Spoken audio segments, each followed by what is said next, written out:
ఓం శుక్లాంబరధరం విష్ణుం శశివర్ణం చతుర్భుజం ప్రసన్నవదనం ధ్యాయేత్ సర్వవిఘ్నోపశాంతయే వ్యాసాయ విష్ణురూపాయ వ్యాసరూపాయ విష్ణవే నమో వై బ్రహ్మనిధయే వాసిష్ఠాయ నమో నమః. ఓం శ్రీ పరమాత్మనే నమః. మనం ఇప్పుడు భగవద్గీత గురించిన శ్లోకాలని మనం తెలుసుకుంటున్నాము. ఇంతకు ముందర వీడియోల్లో మనం చేసింది మొట్టమొదటి అధ్యాయం అయినటువంటి అర్జున విషాద యోగం మనం పూర్తి చేశాము. అలాగే ద్వితీయ అధ్యాయం అయినటువంటి సాంఖ్యయోగం కూడా మనం పూర్తి చేసాము. ప్రస్తుతం మనం మూడో అధ్యాయం అనగా తృతీయ అధ్యాయం అయినటువంటి కర్మయోగంలో మనం ఉన్నాము. ఈ కర్మయోగంలో క్రితం వీడియోస్లో మొట్టమొదటి శ్లోకం నుండి మనం 24వ శ్లోకం దాకా మనం పూర్తి చేశాము, తెలుసుకున్నాము. శ్లోకాల్లో ఉన్న అర్థాలు కొద్ది కొద్దిగా తెలుసుకుంటున్నాము. అలాగే ఇప్పుడు మనం 25వ శ్లోకం నుండి 29వ శ్లోకం వరకు ఈనాటి వీడియోలో మనం తెలుసుకుందాము, అధ్యాయాలు చదువుతున్నాం. ఇక మరి మనం శ్లోకాల్లోకి వెళ్దామా? మనం సక్తా కర్మణ్య విద్వాంసః యథా కుర్వంతి భారత కుర్యాద్ విద్వాంస్తదా సక్తః చికీర్షుర్లోక సంగ్రహం. శ్రీకృష్ణ పరమాత్ముడు అర్జునుడితో అంటున్నారనమాట, ఓ భారత అనగా ఓ అర్జున, అజ్ఞానులు కర్మలయందు ఆసక్తులై వాటిని ఆచరించినట్లుగా విద్వాంసుడు అనగా జ్ఞాని కూడా లోకహితార్థమై ఆసక్తి రహితుడై కర్మలను ఆచరింపవలెను అని శ్రీకృష్ణ పరమాత్మ అన్నారు.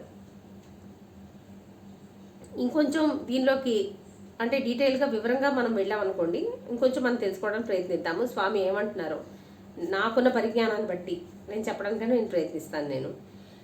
అజ్ఞానులు కర్మఫలముల యందు ఆసక్తి మమకారంతో తమ విధులను నిర్వర్తించినట్టుగా ఓ భరతవంశీయుడా, జ్ఞానులు కూడా లోకహితం కోసం జనులకు సరైన మార్గదర్శకం చేయటం కోసం తమ కర్మలను ఆచరించాలి అని స్వామి అంటున్నారు. ఇంకొంత వివరణలోకి వెళ్ళామంటే, ఇంతకు పూర్వం స్వామి 3వ అధ్యాయంలోని 20వ శ్లోకంలో ఏమని చెప్పారంటే, లోక సంగ్రహమే వాపి సంపశ్యన్ అని చెప్పిన ఒక శబ్దం ఆయన ఉపయోగించారు, వాక్యం అనమాట. ఆయన చిన్న వాక్యం ఆయన ఉపయోగించారు. ఆ వాక్యానికి అర్థం ఏంటంటే జనుల సంక్షేమం దృష్ట్యా అని దాని అర్థం అనమాట అనేటటువంటి పదప్రయోగం ఆయన చేశారు అక్కడ. ఈ శ్లోకంలో లోక సంగ్రహం చికీర్షు అంటే ప్రపంచ సంక్షేమం కోరి అని అర్థం. ఈ విధంగా జ్ఞానులు మానవజాతి ప్రయోజనం కోసమే ఎప్పుడు కర్మలు చేయాలి అని శ్రీకృష్ణ పరమాత్మ అర్జునుడికి ఉద్బోధిస్తున్నారనమాట, ఉద్ఘాటించారు ఆయన అలా అని. ఇంకా ఈ శ్లోకంలో సక్తా అవిద్వాంసః అన్న పదాలు కూడా ఉన్నాయి ఇక్కడ. అంటే శారీరక దృక్పథంలోనే ఉండి ప్రాపంచిక సుఖాల పట్ల ఆసక్తి కలగకున్నా వైదిక కర్మకాండల పట్ల పూర్తి విశ్వాసము కలిగి ఉన్న జనుల కోసమని ఈ వాక్యం పదప్రయోగం అనేది వాడబడింది ఇక్కడ. వారు అజ్ఞానులు అవివేకులు అనబడతారు అని స్వామి చెప్తున్నారనమాట. ఆ పదానికి అర్థం చెప్తూను స్వామి ఏమన్నారని నేను వివరించడానికి ప్రయత్నిస్తున్నాను. వారు అజ్ఞానులు అవివేకులు అని అనబడతారు, ఎందుకంటే వారికి పుస్తక జ్ఞానం ఉన్నా వారు భగవత్ ప్రాప్తియే అంతిమ లక్ష్యం అని అర్థం చేసుకోరు. వారు అలాంటి అమాయకులు బద్ధకము శంక లేకుండా తమ కర్తవ్యమును జాగ్రత్తగా శాస్త్రబద్ధంగా వారు చేస్తారు. వారు అంటే నిర్వర్తిస్తారన్నమాట, శాస్త్రోక్తంగా వారు నిర్వర్తిస్తారు. వైదిక ధర్మాలను కర్మకాండలను చేయటం వలన వారు కోరుకున్నటువంటి భౌతిక ప్రతిఫలం ఏదైతే ఉంటుందో అది వస్తుంది అని వారు విశ్వసిస్తారు. పూర్తి విశ్వాసం ఉంటుంది వారికి దాని మీద. ఉన్నతమైన భక్తి యందు శ్రద్ధ కలగకుండానే అలాంటి వ్యక్తులకు విహిత కర్మల పట్ల ఉన్న మూఢ నమ్మకాన్ని పోగొడితే వారికి దిక్కు తోచని పరిస్థితి ఏర్పడుతుంది అని కృష్ణ పరమాత్మ అన్నారు. భాగవతంలో దీనికి సంబంధించినటువంటి ఒకానొక శ్లోకం ఉందండి. ఆ శ్లోకాన్ని వివరించడానికి నేను ప్రయత్నిస్తాను ఇక్కడ. తావత్ కర్మాణి కుర్వీత న నిర్వీద్యేత యావతా మత్కథా శ్రవణాదౌ వా శ్రద్ధా యావన్న జాయతే. అంటే ఇంద్రియ విషయముల పట్ల వైరాగ్యం కలగనంత వరకు, భగవత్ విషయంలో శ్రద్ధ ఏర్పడనంత వరకు కర్మలు ఆచరిస్తూనే ఉండవలెను. ఎలాగైతే అజ్ఞానులు విశ్వాసంతో కర్మలు చేస్తూ ఉంటారో అలాగే జ్ఞానులు తమ పనులను కూడా శ్రద్ధతో భౌతిక ప్రతిఫలాల కోసం కాకుండా సమాజానికి ఆదర్శం చూపడానికి చేయాలి. అంతేకాక ప్రస్తుతం అర్జునుడున్న పరిస్థితి ఒక ధర్మయుద్ధం లాంటిది. కాబట్టి సమాజ శ్రేయస్సు కోసం అర్జునుడు క్షత్రియ వీరునిగా తన కర్తవ్యం నిర్వర్తించాలి అని దీని అర్థం అన్నమాట. ఇక్కడ ఇంకా తర్వాత శ్లోకం అయినటువంటి 26వ శ్లోకంలోకి మనం వెళ్తాం. న బుద్ధి భేదం జనయేత్ అజ్ఞానాం కర్మ సంగినాం జోషయేత్ సర్వకర్మాణి విద్వాన్ యుక్త సమాచరన్. అనగా పరమాత్మ స్వరూపం నందు నిశ్చల స్థితిని పొందిన జ్ఞాని శాస్త్రవిహిత కర్మలను ఆసక్తితో ఫలాసక్తితో ఇందాక మనం చెప్పుకున్నాం కదండి, ఫలాసక్తితో ఆచరించుచు అజ్ఞానుల బుద్ధులను భ్రమకు లోను చేయరాదు. అనగా కర్మలు యందు వారికి అశ్రద్ధను కలిగింపరాదు. పైగా తాను కూడా శాస్త్రవీతములైన సమస్త కర్మలను చక్కగా చేయించు వారితో కూడా అట్లే చేయించవలను అని శ్రీకృష్ణ పరమాత్మ అర్జునుడితో చెప్తున్నారనమాట. అంటే కర్మలను చేయకుండానే కర్మలను ఆచరించకుండానే ప్రేరేపించడం ద్వారా ఫలాసక్తితో కర్మలను చేసే అజ్ఞానుల బుద్ధిని జ్ఞానులు భ్రమకు గురి చేయరాదు అని ఇక్కడ ఆయన చెప్తున్నారు. అంతేకాక జ్ఞానోదయ స్థితిలో తమ విధులను నిర్వర్తిస్తూ అజ్ఞానులు కూడా విహిత కర్మలను చేయటానికి స్ఫూర్తినివ్వవలను అని స్వామి అన్నారనమాట. ఇంకొద్దిగా మనం దీన్ని తెలుసుకోవడం గురించి ప్రయత్నిద్దాం. మనం స్వామి ఏమంటున్నారు అనే దాని గురించి. అంటే స్వామి ఏమని చెప్తున్నారంటే, గొప్ప వ్యక్తులు మరింత ఎక్కువ బాధ్యత కలిగి ఉంటారు. ఎందుకంటే సాధారణ ప్రజలు వారిని అనుసరిస్తారు కనుక. కాబట్టి అజ్ఞానులు మరింత పతనానికి గురిచేసే ఎలాంటి మాటలను చేతలను జ్ఞానులు చేయరాదు అని శ్రీకృష్ణ పరమాత్మ అర్జునుడికి ఉద్బోధిస్తున్నారు. ఇక్కడ శ్రీకృష్ణుడు అభ్యర్థిస్తున్నాడు అర్జునుడిని. ఎందుకంటే అర్జునుడు జ్ఞాని కదా. అర్జునుడు ఏ ఒక్క తప్పిదం చేశాడనుకోండి ఇక్కడ, దాన్ని మిగిలిన వాళ్ళందరూ కూడా అనుసరిస్తారు కదా. మరి అందు గురించి అని పదే చెప్తున్నారు అనమాట. అంటే ఎంత వివరంగా చెప్పగలనా అని అంత వివరంగా చెప్పడానికి స్వామి ప్రయత్నిస్తున్నారు ఇక్కడ. జ్ఞానులకు అజ్ఞానుల పట్ల కరుణ కలిగితే వారికి అత్యున్నత జ్ఞానం అంటే భగవత్ ప్రాప్తి జ్ఞానం అనమాట ప్రసాదించవచ్చని కొందరు వాదించవచ్చు. శ్రీకృష్ణ భగవానుడు ఈ వాదాన్ని నిర్వీర్యం చేస్తున్నారు. ఆయన నిర్వీర్యం చేస్తూ న బుద్ధి భేదం జనయేత్ అని అన్నారు. అంటే అజ్ఞానులకి అర్థం కాని ఉన్నత స్థాయి ఉపదేశం గురించి చెప్తూ వారి విధులను విడిచిపెట్టమని ఎప్పటికీ చెప్పరాదు అని కృష్ణ పరమాత్మ అన్నారు. ఎవరి విధులను వారు నిర్వర్తిస్తూ భగవత్ ప్రాప్తి కొరకు, అంటే విధులను అయితే నిర్వర్తించండి, కాకపోతే పదే స్వామి చెప్పేది ఒకటే ఇక్కడ, నీ విధులను నువ్వు నిర్వర్తించు, కాకపోతే అది దాని ఫలాన్ని ఆశించుకొని ఇంతకు అన్నది మనం పదే అనుకుంటున్నాం కదా కర్మయోగంలో. సాంఖ్యయోగం అధ్యాయం చివరికి వస్తూ ఉంటేనే కర్మయోగం మొదలైపోయింది. అక్కడి నుంచే స్వామి చెప్పడం అనేది మొదలెట్టారు ఇక్కడ. అందుకని వారి విధులు విడిచిపెట్టమని ఎప్పటికీ చెప్పరాదు అని స్వామి అంటున్నారు. సాధారణంగా ప్రాపంచిక దృక్పథంలో ఉన్న ప్రజలు కేవలం 2 పద్ధతులనే పరిగణలోకి తీసుకోవడం అనేది జరుగుతుంది. అయితే ఫలాసక్తితో కష్టపడి అంటే అవి ఏంటి అని అంటే, అయితే వారు ఫలాసక్తితో పనిచేస్తారు, లేదా అన్ని పనులను శ్రమతో అంటే ఫలాసక్తితో కష్టపడి పనిచేస్తారు, లేదా అన్ని పనులని శ్రమతో కూడినవి కష్టతరమైనవి ఇంకా పాపిష్టివి అని వాటిని విడిచిపెట్టడం కూడా విడిచిపెట్టేస్తారు. అంటే చూడండి, మనం అనుకుంటూ ఉంటాం పని చేయలేక వాడు పారిపోయాడు అని చెప్పని, లేకపోతే కుటుంబాన్ని పోషించలేక పారిపోయాడని, అంటే సన్యాసంలో కలిసిపోయాడని, లేకపోతే దేశం వదిలిపెట్టిపోయాడని, అలాంటివి ఏవో కొన్ని మాటలు వస్తూ ఉంటాయి కదా. అలాంటి వారి గురించి అనమాట ఇవి. ఈ 2 పద్ధతుల్లోనూ తప్పించుకునే పద్ధతి కన్నా ఫలాసక్తితో పని చేయటమే ఎంతో మేలైనది అని స్వామి అన్నారు. అంటే పని విడిచిపెట్టి పారిపోయే కంటే నువ్వు పని చేయి, ఫలాసక్తితో పని చేయి, కాకపోతే పారిపోకు నువ్వు చేసే పని నుంచి అని చెప్పని స్వామి చెప్తున్నారు. కాబట్టి వైదిక జ్ఞానంతో ఉన్న ఆధ్యాత్మిక వివేకవంతులు అజ్ఞానులకు కూడా తమ విధులను చక్కగా శ్రద్ధతో నిర్వర్తించేలా స్ఫూర్తిని ఇవ్వాలి అని ఆయన ఇక్కడ వివరిస్తున్నారనమాట.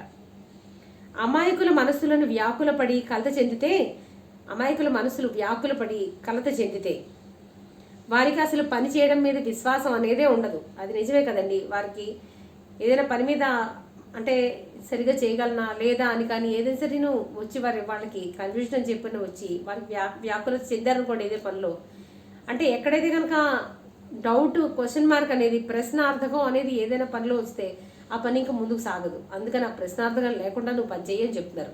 అంటే ప్రశ్న అనేది పనిలో రానివ్వకు, నీ పని నువ్వు చెయ్యంతే. ప్రశ్న అనేది ఎక్కడ వస్తుంది, ఎందుకు వస్తుందని చెప్పి మనం ఇక్కడ ఆలోచించామనుకోండి, ప్రశ్న అనేది ఎందుకు వస్తుంది అని అంటే ఒక ప్రశ్న ఏంటంటే అసలు నేను చెయ్యాలా, చేయగలనా, చేస్తే నాకు లాభం ఏంటి, ఇలాంటి మనకి చాలా చాలా ప్రశ్నలు వస్తుంటాయి.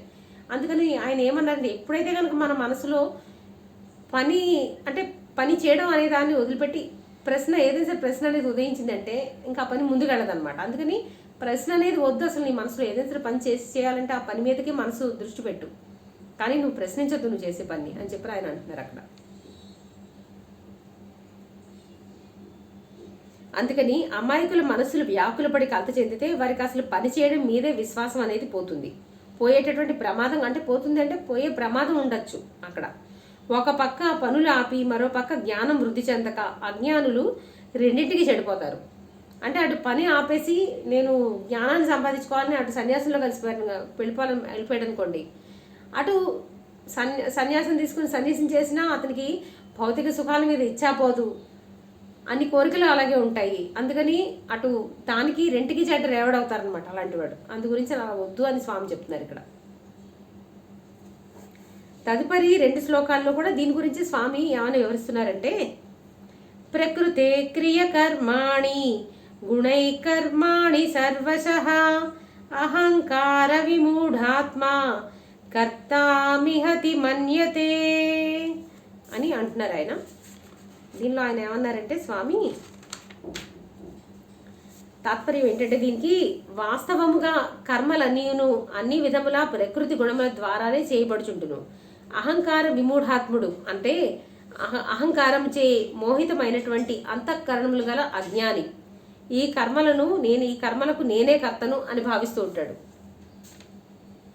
దీన్ని మనం ఇంకొంచెం వివరంగా అంటే మనకు అర్థమయ్యేలా తెలుసుకోవడానికని దీన్ని ప్రయత్నిద్దాం. మనం దీన్ని ఏమంటున్నారంటే స్వామి ఇక్కడ అన్ని కార్యములు కూడా ప్రకృతి త్రిగుణముల చేతనే చేయబడును. కానీ అజ్ఞానంలో జీవాత్మ తను ఈ శరీరమే అనేటటువంటి భ్రమతో తానే కర్తను అంటే చేసేవాడిని అని అనుకుంటుంది. కానీ చేసేవాడు తను కాదు కదా, చేసేవాడు ఆయన, చేయించేవాడు ఆయన.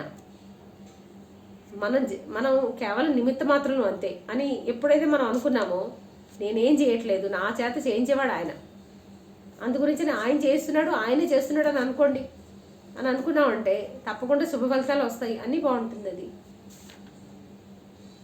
ప్రపంచంలో సహజ సిద్ధంగా జరిగే పరిణామాలు మనం నిర్దేశించడం కానే కాదు, అవి ప్రకృతిచే చేయబడినవి అని మనం గమనించవచ్చు.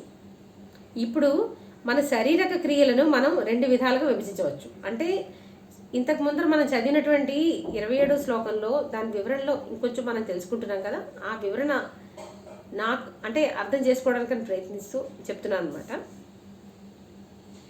ప్రపంచంలో సహజ సిద్ధంగానే జరిగే పరిణామాలు మనం నిర్దేశించినవి కావని, అవి ప్రకృతిచే చేయబడినవని మనం గమనించాలి ఇక్కడ.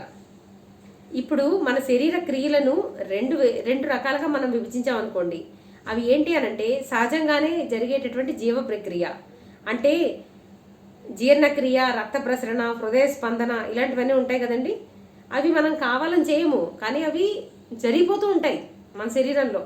మనమేం చేయట్లేదు, మనం తిన్న అన్నాన్ని జీర్ణమయ్యేలా మనం చేయట్లేదు. అలాగే మన హృదయ స్పందన నువ్వు ఇలా కొట్టుకో లేకపోతే నువ్వు కొట్టుకోవడం ఆగు అని అంటే ఆగుతుందా? అది ఆగదు, అది దాని పని చేస్తూ పోతుంది అది. అవన్నమాట. ఇంకోటి ఏంటంటే మనమే చేస్తున్నాం అనుకునేటటువంటి చర్యలు అవేంటి అని అంటే మాట్లాడడం, వినడం, నిద్రించడం, నడవడం, పని చేయడం అలాంటివి. నువ్వు నిద్రపోవాలి అని అనుకుంటే నీకు నిద్ర వస్తుందా? రాదు కదా. అలాగే మాట్లాడడం, నేను మాట్లాడుతున్నా అనుకుంటున్నాం కానీ మనం మాట్లాడుతున్నావా? మనం మాట్లాడట్లేదు. అది ఈ 2 రకాల పనులు మనసు, శరీరం, ఇంద్రియముల వ్యవస్థ ద్వారా చేయబడతాయి. అవును కదా. అంటే చిన్నప్పుడు మన సైన్స్ పాఠాల్లో మనం చదువుకున్నాం కదా, మెదడుకి సంకేతాలు వెళ్ళి మెదడు వచ్చి చేతికి అందిస్తుంది, అప్పుడు చేయి పనిచేస్తుంది అని చెప్పారు. అసలు మెదడుకి సంకేతం ఎలా వెళ్తుంది అసలు? ఇలాగా కంటి మీద ఏదో పడుతుంటే అది మెదడుకి ఎలా తెలుస్తుంది? ఇలా కన్ను రప్ప ఇలా మూసుకోవాలి అని చెప్పని మనం కొద్దిగా ఆలోచించామంటే అర్థమవుతుంది కదా. అది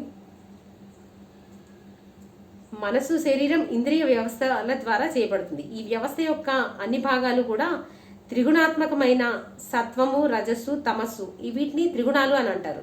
ఈ త్రిగుణాత్మకమైనటువంటి ప్రకృతి లేదా భౌతిక శక్తితో తయారు చేయబడ్డాయి. ఎలాగైతే అలలు సముద్రం కన్నా వేరు కాదో, అవి సముద్రంలో భాగమో, అదే విధంగా ప్రకృతి నుండి తయారైనటువంటి ఈ శరీరం ప్రకృతిలో భాగమే. కావున ప్రకృతి శక్తియే అన్ని పనులకు కర్త అని చెప్పని మనం తెలుసుకోవాలి ఇక్కడ. మరి ఎందుకు జీవాత్మ తనే అన్ని పనులు చేసేది అని ఎందుకు అనుకుంటుంది అనేటటువంటి ప్రశ్న మనకు ఉదయించవచ్చు. మరి మీరు ఇన్ని చెప్తున్నారు కదా, మరి ఎందుకు జీవాత్మ తనే శరీరం అని అనుకుంటుంది అని అనుకుంటే, ఎందుకంటే ప్రబలమైనటువంటి అహంకార పట్టులో అహంకారం అనేది పట్టుకుంది అక్కడ. ఆత్మ తనను తాను శరీరమే అని అనుకుంటుంది. ఎప్పుడైతే అహంకారం అనేది పట్టిందో ఆత్మ ఏమనుకుంటుంది అంటే నేనే శరీరం అని అనుకుంటుంది. ఆత్మ తనను తాను మర్చిపోయింది ఇక్కడ. అందుకే కర్తృత్వ భావన అనేటటువంటి మాయలో పడిపోతుంది అది ఆత్మ. ఈ కర్తృత్వ భావన అనేటటువంటి మాయలో పడిపోతుంది. ఉదాహరణకి నేను చిన్న ఉదాహరణ ఇక్కడ మీకు చెప్పడానికి ప్రయత్నిస్తాను. నేను రైల్వే ప్లాట్ఫామ్ పైన 2 రైళ్లు పక్కపక్కనే ఉన్నాయనుకోండి. ఒక రైల్లోని ప్రయాణికుడు తదేకంగా పక్క రైలుని చూస్తూ ఉంటాడు కదా. మనం చూస్తాం కదా, మన రైల్లో కూర్చున్నప్పుడు పక్కన ఇంకో రైలు ఆగితే ఇలా చూస్తుంటాం ఆ రైలు కేసి. అయితే ఉన్నట్టుండి రెండో రైలు కదిలితే మనం ఎలా ఫీల్ అవుతాం అంటే, మనం కూర్చున్న ట్రైన్ కదిలిందేమో అని ఒక సెకండ్కి మనం అనుకుంటాం అనమాట. అలాగా అంటే మనం ఉన్నటువంటి రైలు కదిలినట్టే ఉంటుంది ఆ పక్క రైలు కదిలితే. కాకపోతే యాక్చువల్లీ పక్క రైలు కదిలింది, కానీ మనం కూర్చున్న రైలు కాదు కదా కదిలింది ఇక్కడ. అదే విధంగా అనమాట. అంటే చిన్న ఉదాహరణగా నేను చెప్పాను ఇది. అందుకే మన ఆత్మ ఏమనుకుంటుందంటే తానే శరీరం అని అనుకుంటుంది. నేను ఆత్మని అనేది ఆత్మ మర్చిపోతుంది. ఆ శరీరంలో అహంకారం ఎప్పుడైతే పట్టుకుంటుందో మర్చిపోయి అప్పుడు అనుకుంటుంది అనమాట, నేనే ఇవన్నీ చేస్తున్నాను, నేనే శరీరాన్ని అని చెప్పిన ఆత్మ అనుకుంటుంది. అందుకే చేసే క్రియలకు తానే కర్త అని ఆత్మ అనుకుంటుంది. అహంకారాన్ని వదిలి, అందుగురించని ఆత్మ అహంకారాన్ని వదిలి భగవంతునికి శరణాగతి చేసిన మరుక్షణం తాను కర్తను కాదు అన్న విషయం ఆత్మ తెలుసుకుంటుంది. కానీ జీవాత్మ నిజంగా కర్త కానప్పుడు శరీరం చేసే చర్యలకు అది కర్మ సిద్ధాంత చట్టంలో ఎందుకు చిక్కుకుంటుంది అని మనకి ఇంకో ప్రశ్న ఉదయిస్తుంది ఇక్కడ. అని ఎవరైనా మన అడగచ్చు. దీనికి కారణం ఏమిటంటే, జీవాత్మ తనే కర్మలను చేయకపోయినా అది ఇంద్రియ మనోబుద్ధులు చేసే క్రియలకు మార్గదర్శకంగా చేస్తుంది. ఉదాహరణకి ఇంకో చిన్న ఉదాహరణ. ఒక రథసారథి రథాన్ని తనే గుంజాడు, కానీ గుర్రాలకు అంటే తనందరి తను గుంజడు కదా. అంటే ఇలా గుంజితే గుంజడం కాదు, అది ఆ రథాలకి దిశానిర్దేశం అనేది చేస్తాడు. ఆ గుర్రాలకి, ఆ రథానికి కట్టి ఉన్నటువంటి గుర్రాలకి ఆ తాడు గుంజడం ద్వారా ఆ గుర్రాలకి దిశానిర్దేశం అనేది చేస్తాడు. ఎలా వెళ్ళాలి, ముందుకు కదలాలా, ఆగాల అనేటటువంటి దిశానిర్దేశం అనేది చేస్తాడు అతను. కానీ ఒకవేళ ప్రమాదం అనేది జరిగితే అక్కడ, అంటే ఆ బండిలో కూర్చున్న వాళ్ళకి కానీ ఆ బండికి కానీ ఏదైనా ప్రమాదం జరిగిందనుకోండి, అందులో గుర్రాలు తప్ప లేకపోతే గుర్రం లాగిన వాడు తప్ప? చెప్పండి మీరు ఇప్పుడు నాకు. మనం గుర్రాలని తప్పుపట్టలేము, ఎందుకంటే సారథి బాధ్యుడు కాబట్టి. అదేవిధంగా మనసు శరీరం చేసే వ్యవస్థ, అంటే మనసు శరీర వ్యవస్థ చేసేటటువంటి పనులకు జీవాత్మయే బాధ్యత వహించాల్సి ఉంటుంది ఇక్కడ. అంటే మన మనస్సు ఉంది కదా, అది శరీర వ్యవస్థ చేసే పనులకు జీవాత్మయే బాధ్యత అనేది వహించవలసి ఉంటుంది. ఎందుకంటే ఇంద్రియాలు బుద్ధి మనస్సు ద్వారా ఆత్మ ద్వారా వచ్చే ప్రేరణతో పనిచేస్తాయి. అంతే కదా, మన ఇంద్రియాలు బుద్ధి మనసు ఆత్మ ద్వారా వచ్చేటటువంటి ప్రేరణతో మన ఇంద్రియాలు పనిచేస్తాయి. ఎందుకంటే బుద్ధి నుంచి మనకి మన బుద్ధిలో ఏదైతే ఆలోచన వస్తుందో మనం చేసే పని కూడా అదే చేస్తాం. ఇంకొకటి సాచి లెంపగా కొట్టు అని చెప్పని మన మనసు చెప్పింది అనుకోండి, వాడిని పటేల్ మీద ఒక్క సాచి లెంపగా కొడతాం. మన బుద్ధి చెప్పిందే కదా అదనమాట. ఇక తర్వాత శ్లోకం అయినటువంటి 28వ శ్లోకంలోకి మనం వెళ్తాం ఇప్పుడు. తత్వవిత్తు మహాబాహో గుణకర్మ విభాగయోః గుణాగుణేషు వర్తంతే ఇతి మత్వా న సజ్జతే. కానీ ఓ మహాబాహో అంటే ఓ అర్జున, గుణ విభాగ తత్వమునందు కర్మ విభాగ తత్వమును తెలుసుకున్న జ్ఞాన యోగి గుణముల యందు ప్రవర్తిల్చున్నాయని భావించి వాటి యందు ఆసక్తుడు కాడు అని చెప్తున్నారు ఆయన. అంటే ఓ మహాబాహువులు ఉన్నటువంటి అర్జున, మహాబాహు అన్నారు కదా, మహాబాహు అంటే చాలా దృఢమైనటువంటి బాహువులు ఉన్నటువంటి ఓ అర్జున, బలమైనటువంటి బాహువులు ఉన్నటువంటి ఓ అర్జున, జ్ఞానులు జీవాత్మను గుణములను కర్మ నుండి వేరుగా చూస్తారు. గుణములే అంటే ఇంద్రియము మనసు రూపంలో ఉన్నటువంటి గుణముల యందు ఇంద్రియ గ్రాహ్య విషయ వస్తు రూపంలో కదులుతున్నవని తెలుసుకుని వాటి యందు ఆసక్తులు వారు కానే కారు అని చెప్తున్నారు ఇక్కడ. ఇంతకు పూర్వం శ్లోకంలో ఏమని చెప్పబడింది అని అంటే,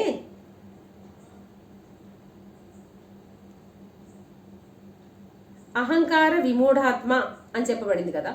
అంటే అహంకారంచే భ్రమకు లోనై తమను తాము శరీరమే అని అనుకునేవారు అనమాట. అహంకార విమూఢాత్మ అని చెప్పనంటే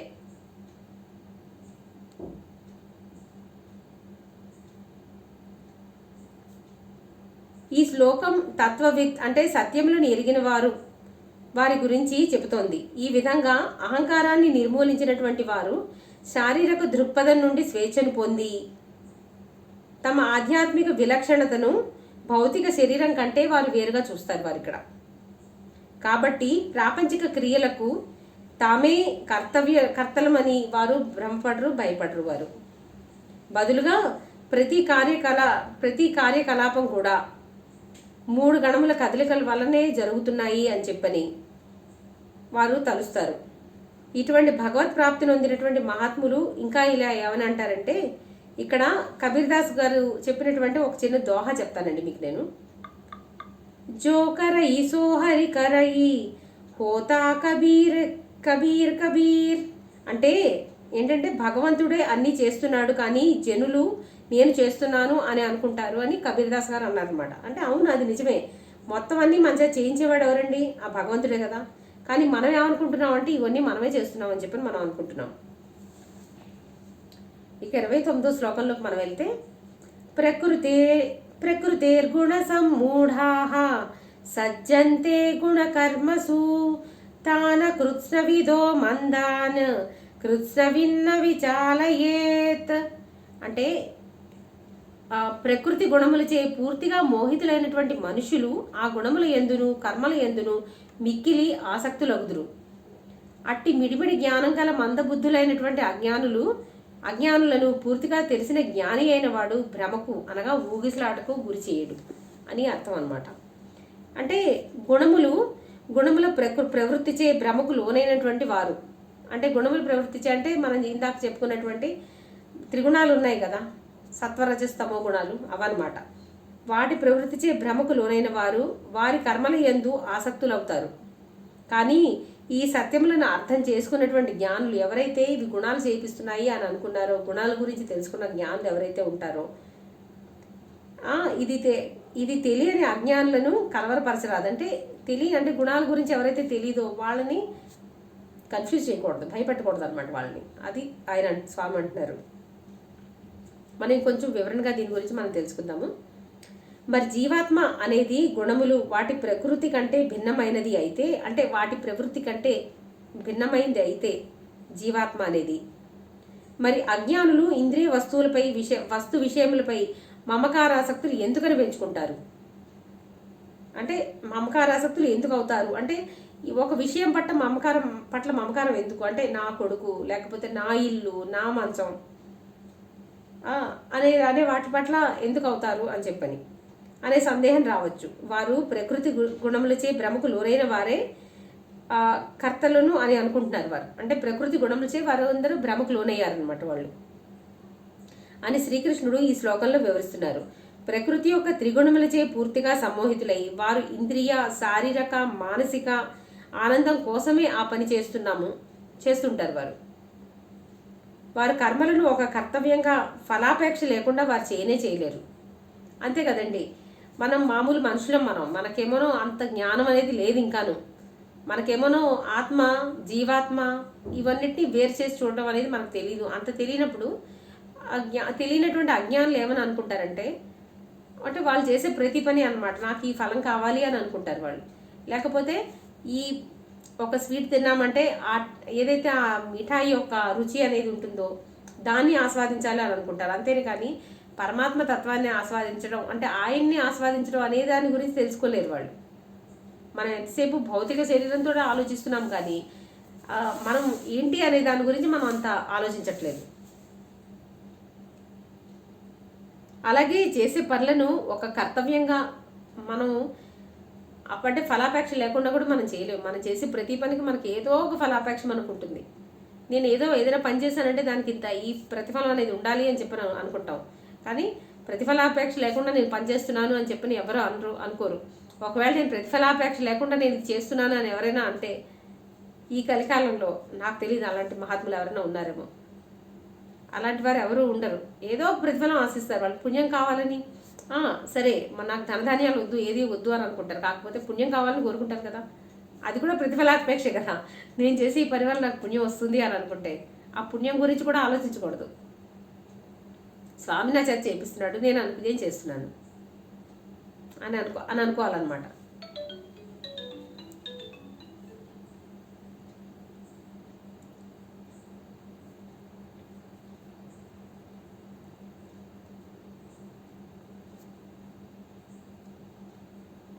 అయితే కానీ కృత్స్నవిత్ అంటే ఇక్కడ కృత్స్నవిత్ అనేటటువంటి ఒక చిన్న వాక్యం ఉందండి.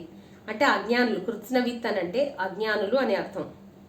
అంతగా విషయ జ్ఞానం లేని వారి మనసులను కలవరపెట్టరాదు. అంటే ఎవరైతే ఈ అజ్ఞానులు ఉంటారో వారిని జ్ఞానులు అంటే అజ్ఞానులకు అంత విషయ పరిజ్ఞానం అనేది ఉండదు వీటి గురించి. వారికి నువ్వు ఇలా చేయి అలా చేయని ఒక్కసారిగా మనం అవన్నీ చెప్పి వాళ్ళని కన్ఫ్యూజన్లో పెట్టకూడదు అనమాట. కన్ఫ్యూజన్ చేయకూడదు వాళ్ళని, మనం కలవర పెట్టద్దు వారిని అని చెప్పని కూడా స్వామి అంటున్నారు ఇక్కడ. అంటే జ్ఞానులు తమ అభిప్రాయాలను అజ్ఞానులపై నీవు ఆత్మవి, శరీరం కాదు కాబట్టి కర్మ అర్ధరహితమైనది, దాన్ని విడిచిపెట్టు అని అనకూడదు అని చెప్పని అంటున్నారు అనమాట ఇక్కడ. అని బలవంతంగా రుద్దడానికి ప్రయత్నించరాదు అని స్వామి అంటున్నారు.